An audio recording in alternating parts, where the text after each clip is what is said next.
Hello, coaches of the world. Welcome back to the Coaches Rising podcast. And today we're going to be talking about something that I think is really, really important. Normally, we're talking about the art of, effective, impactful coaching.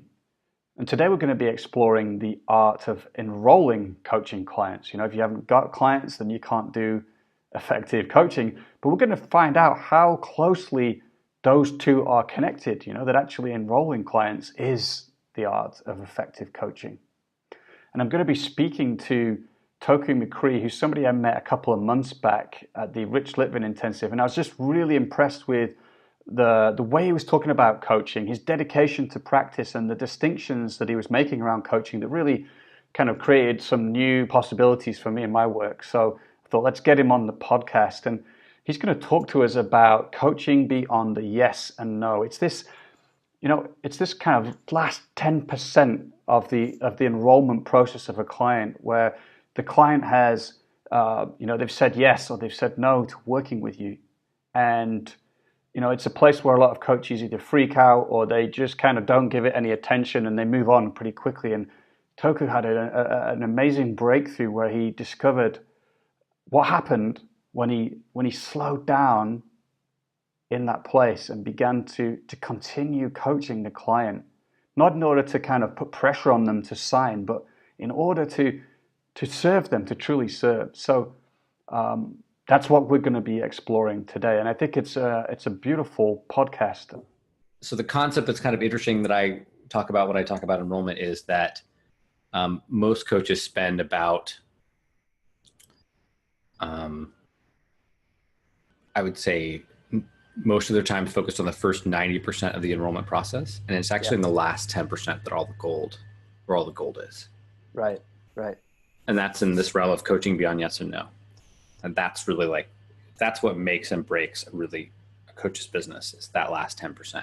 And it's the 10% where we are most likely to abandon a client. I call it leaving a client at the altar. I'm most likely to leave a client at the altar. It's it's the place where all of the other mistakes in our enrollment process arises. And it's one of the least understood parts of really nobody talks about it. Not even the Prosperous coach doesn't even talk about it because it's kind of after propose. Right. So they talk about it a little bit. So we talk a lot about everything from getting clients to having the conversation to doing the proposal. But it's actually this last 10%, which is almost nobody talks about, is actually the most important part of the coaching conversation. Cool. Not just from a sales perspective, like from a change perspective. It is the thing that actually creates change in a client. I want to. I can feel the excitement of this topic already. All right. I want to kind of, before we go into that, I want to back up and just ask you about your story in relationship to enrollment. Totally. I think that's really interesting because I know you just mentioned the Prosperous Coach, and you read that book one day, as a lot of coaches are getting onto that book, and it's a fantastic book. Tell me about the story of what happened after you read that and how it impacted your coaching, because I get that there was more to it than just that, wasn't there? Just Sure. Reading and applying that book. So there was a lot of things that happened on my pathway to enrollment, but the Prosperous Coach was a big turning point. I actually had gone a very traditional route in trying to build my business. I hired a marketing coach who was really great. She did a great job. And I just don't think I was ready to work with her. And I was actually, hand to Buddha, I was sitting in meditation and in a Buddhist meditation room, and I had this realization that everything I was doing in my business was wrong. It was just, there was something about it was off. And so I had been looking around for texts about how to learn about enrollment, and a friend had recommended the Prosperous Coach. So I read it, and it was just this big epiphany, I can do this. I understand how this works. It feels really good. I didn't have to know what my niche was. I didn't have to know what my ultimate result was. I could go out and use just my ability to make calls and connect with people to create a business. And so I started using the Prosperous Coach approach, but what I did was different than what I think most people do when they read the Prosperous Coach, which is they look at the Prosperous Coach as a comprehensive system, and they try to do everything at the same time. They try to go from connect, invite, create, propose as a process. But actually, the Prosperous Coach is a set of probably 4 to 6 kind of core competencies that need to be practiced and mastered independently. And it's the reason why people get the Prosperous Coach, but they obviously don't do well with it, is that what Rich and Steve did is they made a very complicated subject very simple, but in that simplicity, they lost a lot of nuance. And so you actually have to go into each phase of that process to master it. So what I did was I spent probably 2 to 3 weeks just mastering connecting until I was just really good at connecting with people. I could go out, get people into conversation. And then I spent maybe another, as I was doing that, another month mastering invitations. Like, how do I invite? What's too early? What's too late? Just practicing it, paying attention to it. And then working on create. How do I do really powerful coaching? What's the elements of that? And then going on to proposing. And as I got into proposing, I realized there was this other step that they didn't talk about in the Prosperous Coach, which is called coaching beyond yes and no, which is everything that happens after the client says yes and no, which is the big epiphany I had. It was in a conversation. I had said my numbers. The client had said no. And I was kind of doing that, dealing with objections. And I slowed down and I was like, what if I just treated this just like coaching? And I just started coaching them around the commitment like I would have any other part of the coaching conversation. And I realized that the conversation we were having right then was the most important part of the coaching we'd had up until that point. That literally everything we had said before that was a conversation they'd had with other coaches, with their husband, with the people they worked with. They'd had that conversation hundreds of times. But this conversation, the conversation we were having around commitment, was truly a once in a lifetime conversation. And that every client that I had brought through that process before, that I had left them at the altar. I had left them at that key moment when they could have actually made a commitment to change their lives. And so then I became obsessed with this part of the coaching conversation I call coaching beyond yes or no, which I really think is the most powerful opportunity, not only to create a successful business, but also to really change the life of the person you're talking to. So I get that, because, a lot of coaches, it seems like when they get to that part about money, which is what you're saying, that they can start to freak out about that part, especially if the client is hesitating about money, they're not quite sure about it. And maybe coaches want to rush through that, or they start to feel tension. And what you did in that moment at some point was, instead of, using your formula or trying to convince them or whatever it was, you actually did the opposite. You slowed down and you started to get curious about what was going on for them in that moment that would have them hesitate, which I love. I think that's beautiful. So, and just as an aside here, we met in Rich Litvin's intensive, and something I'm getting about you, I don't know you that well, but what I loved about you there and what I love about you now is just you've got this dedication to like practice and to the art, like the Samurai Coaching Dojo. That's your website. It's like, what I appreciate about you is you're standing up for like a level of excellence and mastery, which I feel has a very strong sincerity behind it. It's like, yeah, let's really do this. It's not gimmicks. It's not tricks. Let's go right into this and practice. So that's what I'm hearing as you share your story. Yeah, I think probably one of the most important things I ever did as a coach was I stopped looking for shortcuts. I think a lot of what's in the coaching industry is let's find the shortcut. And in some ways, when we stop looking for shortcuts, that's when we have an opportunity to grow very, very quickly. And before I was 30 years old, I had over 30 jobs. And what I learned in all those jobs, I learned how to be a rapid learner, how to acquire information and really master something very quickly. And so those lessons, when I applied them to my coaching, became really powerful, because when I stopped looking for those shortcuts and I was saying, okay, I'm really willing to do this work I really want to master each element of my craft. I want to master what it means to be a great coach, obviously, but I want to master what it means to invite people into conversation and to serve them powerfully and to propose to them in a way which will create commitment for them, that will give them the best opportunity they're going to have with me to really make a commitment to do something different with their lives. Beautiful, beautiful. Yeah, I love that sincerity, because I believe in the same thing too. I think there's a lot of there's a lot of bad coaching out there, or like hokey stuff, and I think that the more we can kind of increase that level of like mastery and excellence and depth, then that's going to serve the whole field, because coaching is just going to get a better and better name, and more people will want to do it. So, but we left people hanging, you know, so let's come back to that place, you know. So you're talking about this, this last kind of part of the enrollment process, you know. Have been invited in, you've connected, created a powerful experience, and then we're talking about money. So tell me more about what did you discover about that when you slowed down? Yeah, so Steve Chandler once quoted on it was on Facebook or something, but he said, you know, whether or not you love it, in our society, in our time, nothing commits people like money. And so the hard part for a coach at the end of the coaching conversation is that they have a lot of emotions to come up for them around money. The client's going to have a lot of emotions and feelings around money. And so it's a really challenging moment where it's probably the moment our clients need us the most. And what I discovered was that when I let go of them saying yes or no, but focused fully on I'm asking this person to commit to something. So what are they committing to? And what I discovered is when I went into the conversation of coaching beyond yes or no with the clear goal of, at the end of this conversation, I want to lead this client to a clear commitment. The process of working with them not only became really powerful, but it felt really easy to do enrollment. It felt really easy to talk about money, because I realized that we weren't really talking about money. We were really talking about commitment.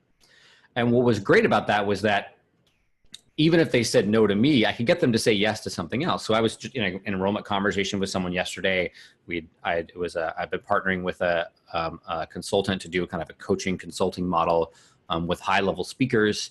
And we were talking to this woman, and she said, you know, I've moved a lot recently, and it feels like a no for now. And I felt the truth of that. And so I could have got off the phone and said, all right, that's it. You know, that she said no, or I could have quote unquote dealt with her objections. And instead I had this deeper conversation with her around like, what would it take for her to commit to something, and what would that need to look like? And we got her to this place of, she committed to doing a 90-day experience of writing her memoir.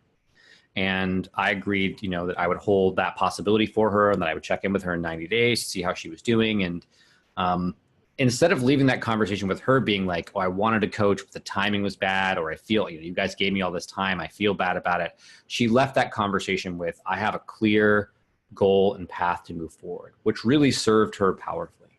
And I think the coaching could have also served her powerfully. But the point was that when we bring a client into this space of transformation, I think as coaches, we have an obligation to really lead them out in a way that's powerful, right? The power doesn't end when they say yes or no. The power continues beyond that.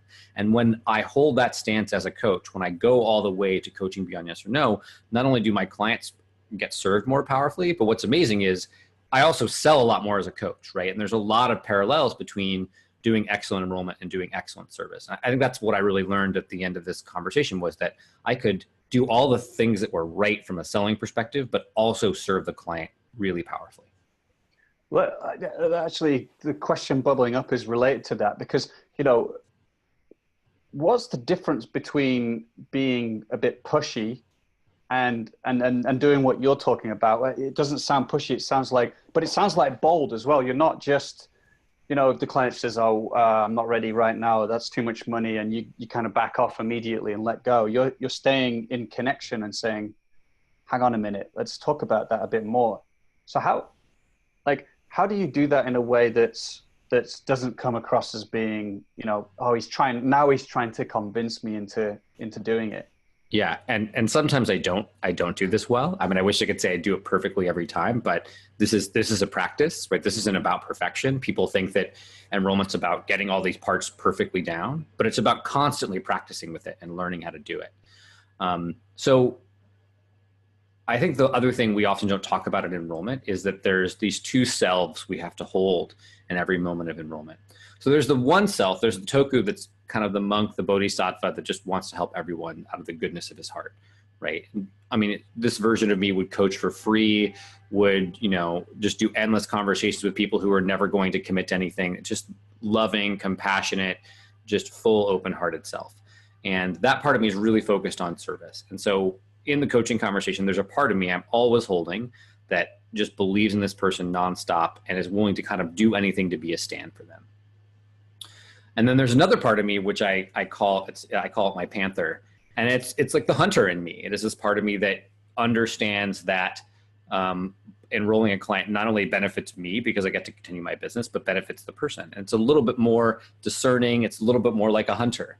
And so in that enrollment conversation, I'm holding both of these truths as being real.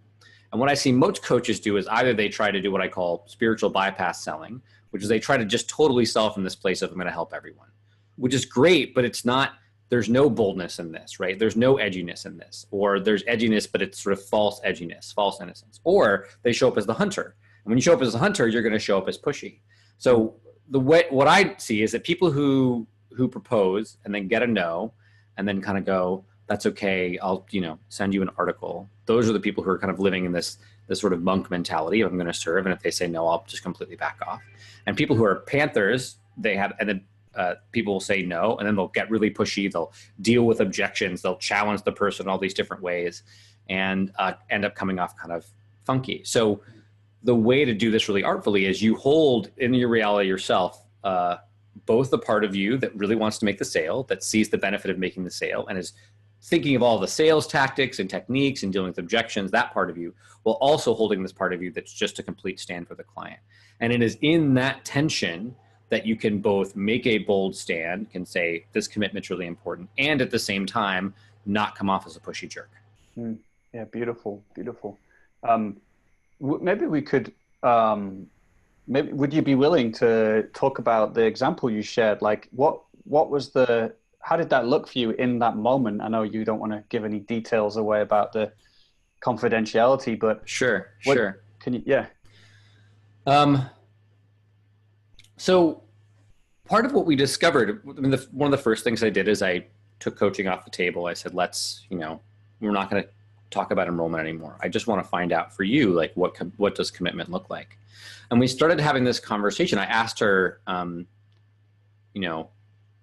what would your life need to look like for this to be a good place to consider this decision? Because that was her main objection. Her main objection was my life is too chaotic right now to make this commitment.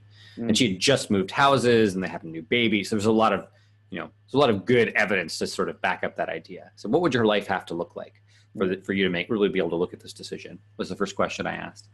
And the next question I asked is, what results, what would you want to know that you were going to get out of this so that you could move forward? Like, what would you be really excited about? And as I asked those two questions, we started to have this conversation around what she wanted her life to look like now and what she ultimately wanted it to look like. And what we realized was, one, that while her life was chaotic now, there was no sort of point in her life where it would have been easy to make this decision. So that was, we kind of solved the falseness of that story. And the other thing we realized was that there was no outcome she could think of that would ultimately be satisfying. And so we came to this place where she realized that she had this fundamental problem that a lot of us do, that, it's sort of never enough. At one point she said she wanted to have the impact of a famous movie star. I won't tell you which one, but it's a famous movie star. And we came to the realization of we could create a plan to help you get there, but it's still not going to feel satisfying. And so what I said was, well, in 90 days, after you've settled down a little bit, if we began our conversation with this conversation around you being enough, would that be an interesting place for us to start? And she said, yeah, that would actually be really powerful. So what normally could have been a question about, what are the logistics? What is the price point you want? What elements of the coaching? And she gave us some of that. She said she would have liked more structure or more of a plan. But what we uncovered was these really important aspects about who she was that only came up at the point of commitment, right? It's actually something we'd never talked about before, and we'd probed into it, and I asked her a lot of questions that would have revealed that, but it wasn't until this point of commitment that she was saying, oh, actually, here's this thing standing in the way, and I realized it's actually standing in the way of me being satisfied with everything in my life. Yeah, I mean, I love that part of it, because it's, that's often where the rubber meets the road, isn't it? When it comes down to that, decision to commit, to exchange money, that's when it all kind of can become so real. And what you've done there is you've actually, you've taken it you've used that moment to go much deeper into the person and what would serve them and the nature of a coaching relationship. And so I think that's incredibly powerful. Let me ask you this, like, one of the things I saw on your website was you talked about enjoying enrollment, enjoying that process of enrollment. And that's something I've heard Rich and Steve talk about too. And it's something I haven't gotten to that place yet. I'm still learning about enrollment. And well, are you enjoying not enjoying enrollment?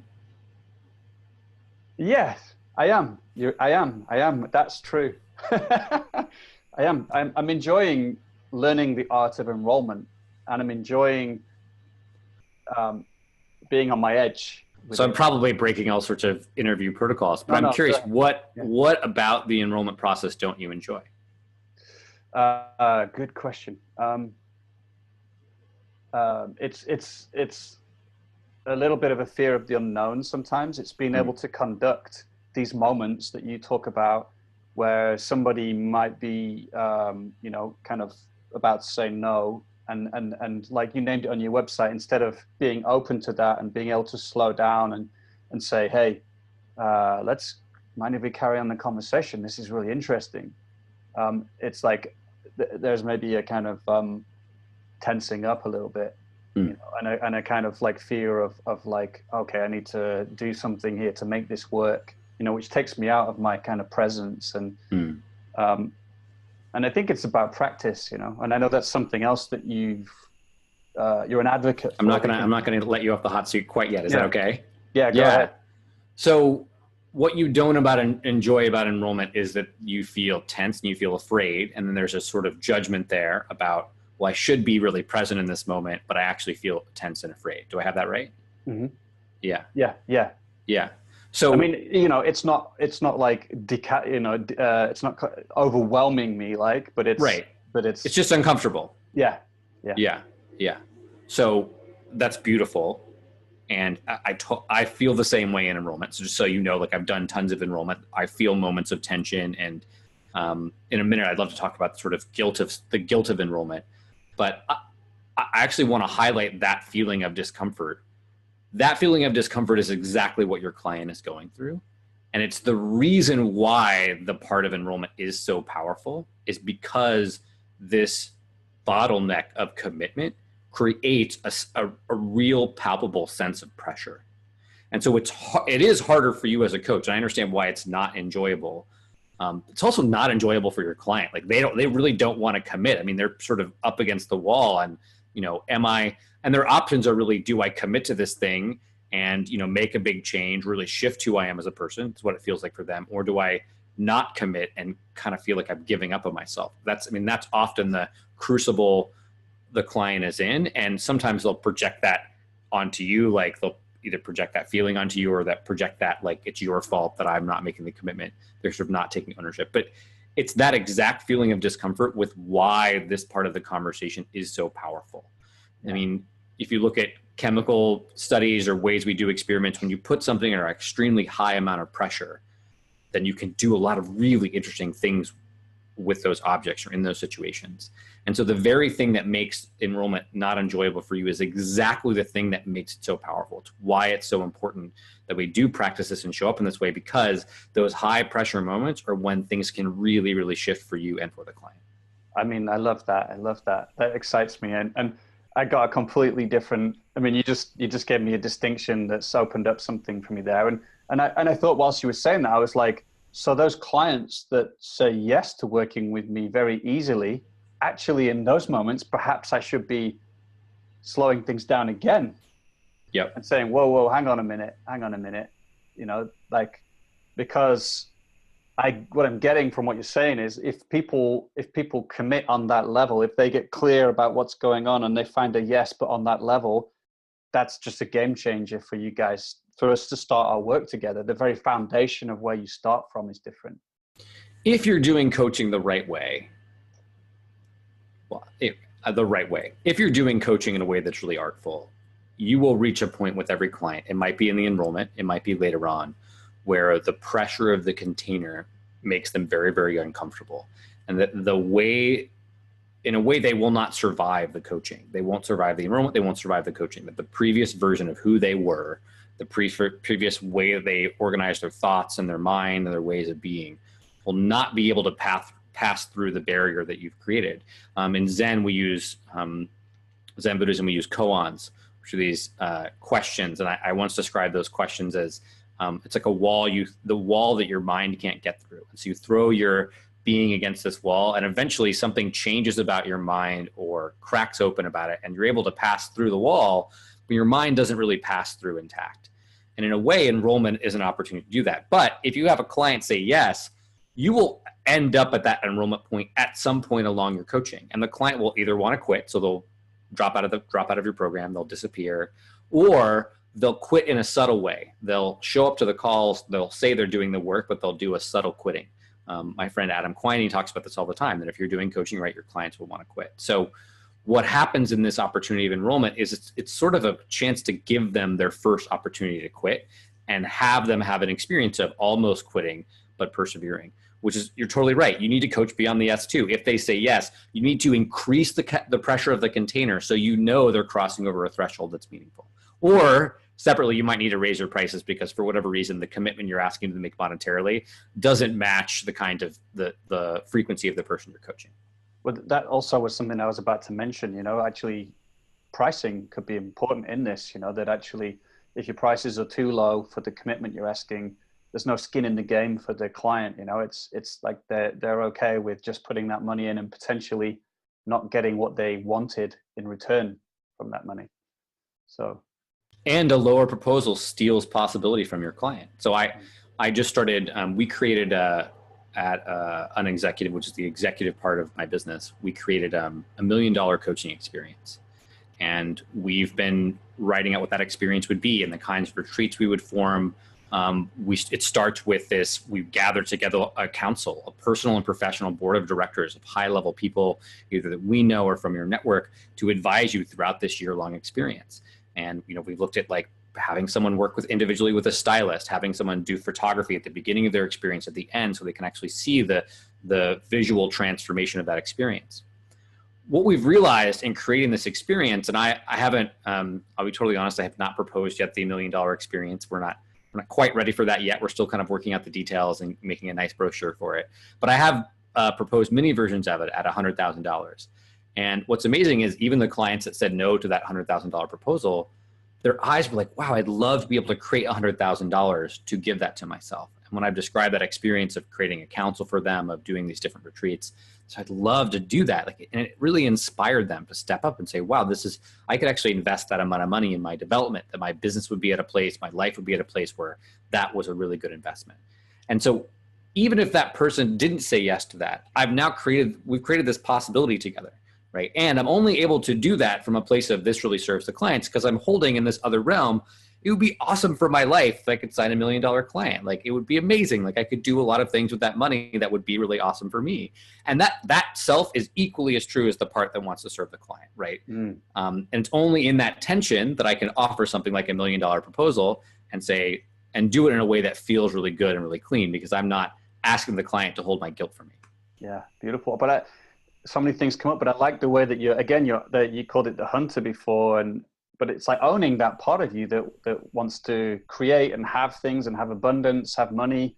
You're owning that part of you in a healthy way, rather than what I see a lot of is like, it's a kind of resistance against that, or a judging of it as being wrong because it's not spiritual, and then it gets, it kind of like hobbles that person. It goes into the shadows, and they're not really impacting people in the way they want. I want to ask you, though, you talked about these proposals, and that really grabbed me. So, because I think there's something there for coaches listening. Of course, there's coaches listening, and a lot of them are, they're really passionate about their work as a coach, and they're, like me and like other coaches are learning about enrollment. So, tell me about creating proposals in a way for you that feels like it stretches you, it excites you, it invites the client into a sense of, that excitement that you just shared before, even if they might say no. Like, I'm just curious to know more about that. Yeah, I think again, the mistake coaches make around creating proposals, the mistake they make around everything is they try to get it perfect. And proposals are about practice. You have to practice the art of creating proposals on the spot, in advance. You have to, it's an art to create a proposal. And it's often the first proposal will get a no, and it's how you make that second, third proposal that makes a big difference. So actually at the conference we saw each other at, I got up on stage with Rich and did an analysis of his coaching, and I used a tool. That tool was very hard to get on that stage.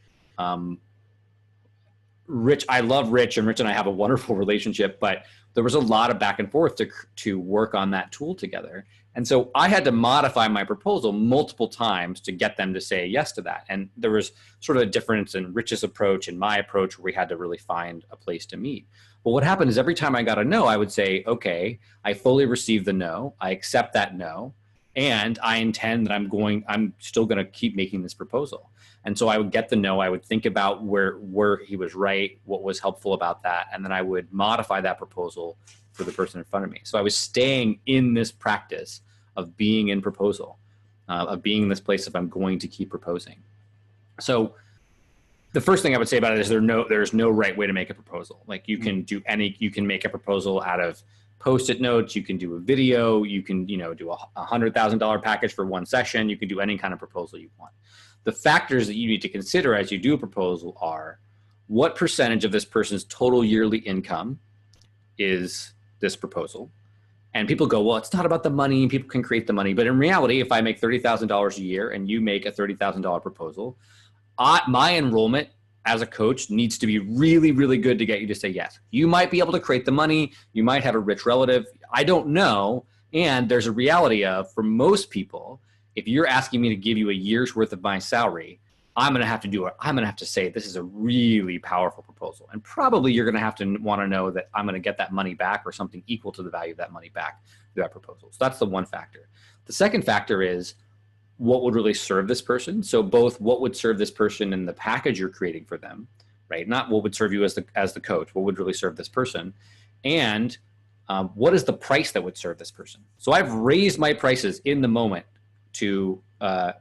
for a client in front of me. So I was working with a coach. She charges $50,000 for her clients. And I said, you're gonna have to pay me $60,000 because you've got to invest more in me than your clients invest in you. Because otherwise, all the things you're struggling with around signing $50,000 clients, they're just going to stay there. So that's the second thing you have to think of is what proposal function and what price really serves them. Also remembering in the back of your mind that the higher prices are good for you. Right? Don't forget that that's there or try to pretend it's not, because it is. It's when we propose more, we make more money, and that feels good. We all want to make more money. Most people, whether they're willing to admit it or not, would like to make more money. And then once you have those two factors down, then it's this art of being in what I would say in the art of proposing, of you're making this proposal, but you're feeling in and out based upon what you're offering. Does this match up with the person? Does this solve the pain that they're experiencing? Does this speak to the possibility they want to create? And really making sure as you're going through that proposal process, you are co-creating that experience with them. Mm-hmm. And I'll stop talking now because I could go on for a while.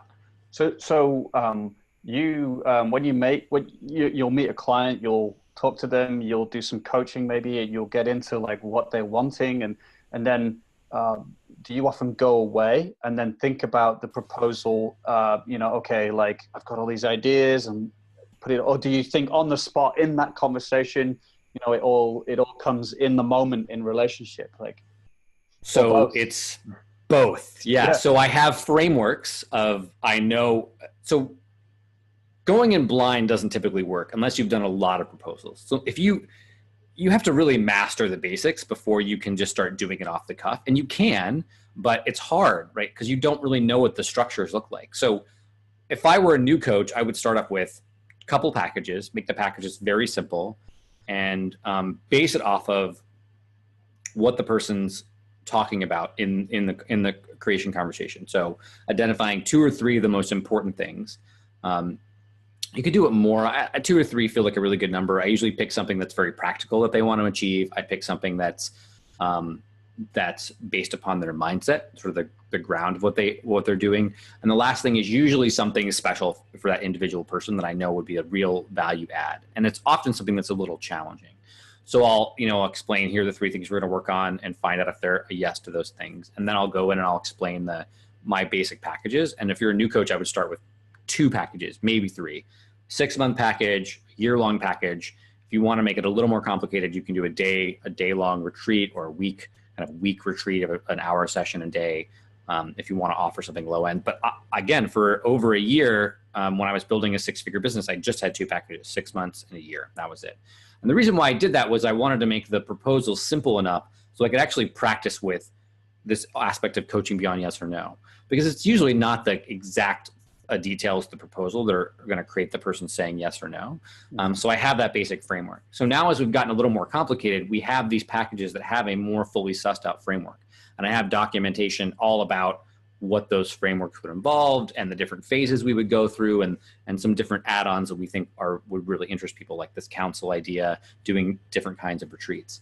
But in the moment, I'm molding that proposal to the person in front of me. So once you master the basics, then you can do this thing where you create specific frameworks that are kind of like, here are the kinds of frameworks of the work that I like to do with people. And then you can become more flexible what those are, right? Maybe this person wants to do 3 months of coaching and take a time off. Great, I can create a package for that.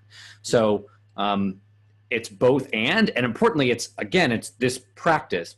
I'm constantly practicing. How is every time I do a proposal, I have a sales sheet, I fill it out. Here's what worked the proposal. Here's what didn't work. Here's what I might do differently next time.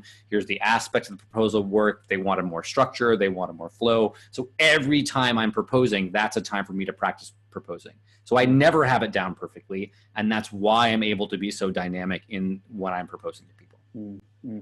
So one of the things there's a lot of rich information in that. One of the things I hear is like, if you're a new coach, keep it simple in the beginning.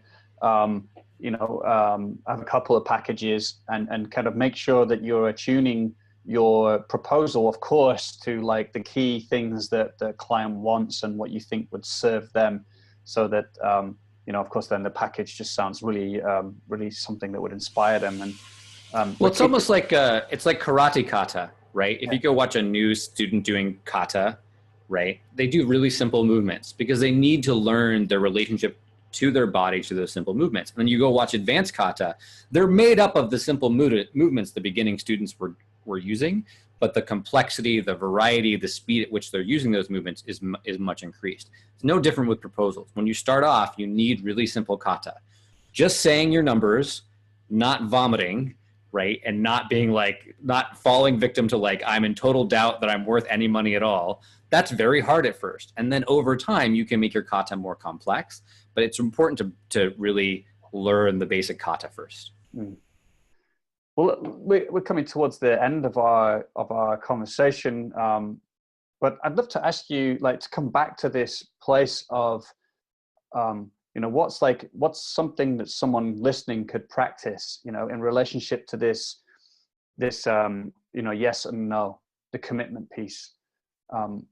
Maybe there's something you could give people to take away with them, which would be something to practice. So there's kind of 3 layers of work that I would recommend for people to really look at around this part of the conversation. So the first is, how do I uncouple my sort of need to say is I'm enough from the gift that you have to give? Very often as coaches, we couple those two things together. It's easier when you sell something else, right? If I sell a car, I'm selling something that's not me. And so the value of the car isn't really attached to me. But as coaches, when we are the gift, it's really hard to sell ourselves, because what happens is we start to couple together this experience of, am I enough, with this is the gift I want to give. So the first thing is to start to do the work of that uncoupling. The simplest way to practice, one way to begin practicing that, is for 1 week, make every decision by asking the question, in this moment, what would bring me the most joy? And it's a very simple practice, but what you'll discover is that most of your decisions are not based upon your experience of joy. They're based on some obligation. And then you get this opportunity to choose joy and experience guilt. And that process starts to really uncouple the giving of a gift and this feeling of I'm not enough, which is usually related to some sort of belonging. And so that's the first practice. And it's sort of deep personal practice. It's self-mastery. The second thing is I would start to bring more attention to the part of the conversation that's coaching beyond yes or no. in some ways, not that you have to phone in the rest of it, but you could actually phone in the rest of it. And if you showed up for that 10% of the coaching conversation, you could still create a lot of change. Just bring more attention to it. Notice what's happening in your body. Notice the feelings that you're experiencing. Notice what's happening for the client. Really become a master of studying coaching beyond yes or no, because it is the most important part of the enrollment that you do. And if you're not getting into those conversations, that's fine. Practice each phase up until that point, because in many ways, there's little coaching beyond yes or no moments at every part of enrolling a client, connecting with the client, inviting them to a conversation, creating them and inviting them into a proposal. There's are lots of little coaching beyond yes or no moments in there, but just bring your attention to it. Just really notice it, begin to study it. That's the second thing. And the third is find other coaches to practice with. So we have a sales dojo program that we work with coaches who have already done some sales and want to master it. We've got a coaching dojo program for people who want to master their craft. But even if it's not one of the programs that we're doing, find someone to practice with. Find someone to go through this experience, to give you feedback, to help you with reflection. There is not an athlete, a performer, a craftsman on the planet that does their work inside a bubble without feedback. And almost all coaches do all their coaching and all of their enrollment in a situation where there's no one to give them feedback, to no one say, this is what you're doing well, this is where you're struggling. And it's the reason why it takes so long for coaches to learn. You can master giving yourself feedback, but there is just nothing like on this planet the experience of getting feedback from coaches who really, really want you to succeed. I mean, that last point I think is so important that you just mentioned, that, it sounds so obvious when you say it like you say it, but I think it's so true. Like there's one of the simple reasons that coaches are taking so long to learn how to enroll their coaching practice is because they don't practice, and they don't necessarily go to sources who have powerful distinctions to make, like you've made today, and then they invite them into a space where they practice. And it sounds kind of crazy, but what a beautiful thing to take a stand for. So, and I know you just mentioned that you've got your coaching samurai dojo and the sales dojo. Maybe you could tell us a little bit more about that. I know you've got a program coming up. Yeah, absolutely. But, yeah. The coaching dojo, Samurai Coaching Dojo it's my passion project. So I have a one-on-one executive coaching business that honestly, it will be much easier just to run that business. And I'm very well aware of the coaches coaching coaches. And I think if you hire a coach, you should hire a coach who actually coaches real people. There's nothing wrong with coaching coaches, and there's great coaches who coach coaches. So I love those coaches. But I think if you want to learn how to be a coach who coaches real people, work with one who does. Christina and I created the Samurai Coaching Dojo because in 18 months, I built a 6-figure coaching business. I was in 4PC. By many of the people in the group, they said, you're an incredible coach. And I didn't understand why other coaches were struggling to build businesses, even though there's a ton of information out there about it. I read the same books they did, went to the same workshops, and I excelled. And I was not super successful in my previous life. Like I had a lot of jobs, but I was not a corporate lawyer. I was not the CEO of a company. The most I'd ever made in a year before I became a coach was maybe $40,000. So this isn't just like, oh, I was a rich white guy in some other world, and then I figured out how to be a rich white guy in coaching, which is an enormous amount of what I hear when I go to personal development conferences. I was not successful until I became a coach.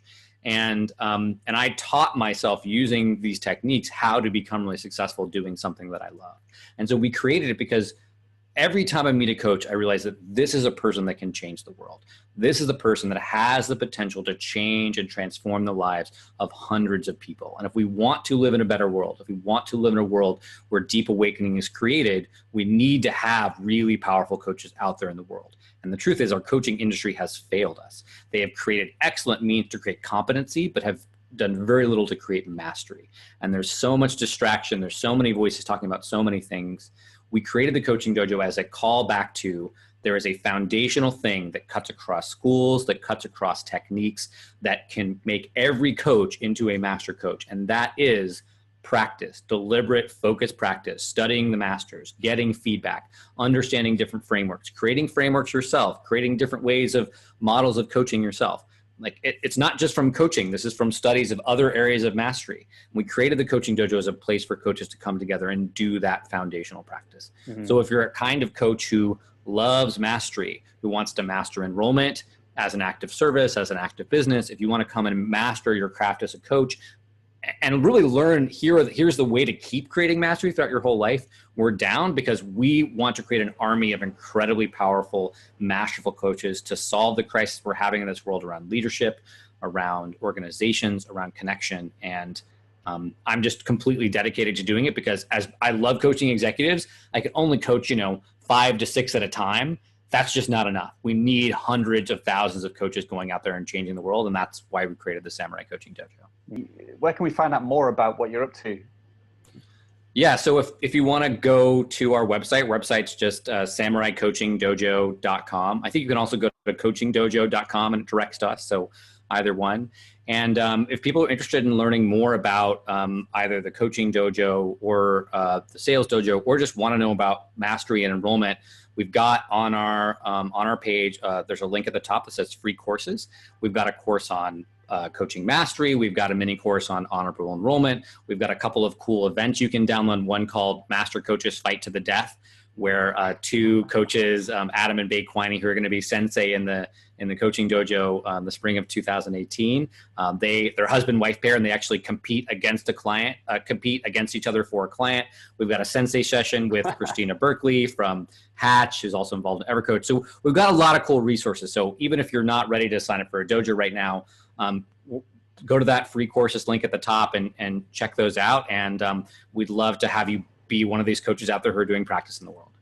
I'd love to talk again sometime soon and go into this topic, that we end with, which is like the mastery of coaching, because I think, we believe that at Coaches Rising too, it's like the field is ready to mature, it's ready to ripen. There's so many beautiful things about this industry, about this field, and like there's also a lot of work to be done and a lot of fun to be had in that process of sincere, dedicated practice. So I've had a lot of fun today, Toku. Thank you. Yeah, thank you. It's super fun to talk about this stuff. I hope I didn't bore anyone with all my geekiness, but hey, if it speaks to you, we need coaching geeks. We need people who are going to be that passionate about the industry. So thank you for creating this podcast. Thank you for having me on, and thank you for speaking to all those, little world changers out there who are out doing their one-on-one work with people and having that big impact. I really appreciate it.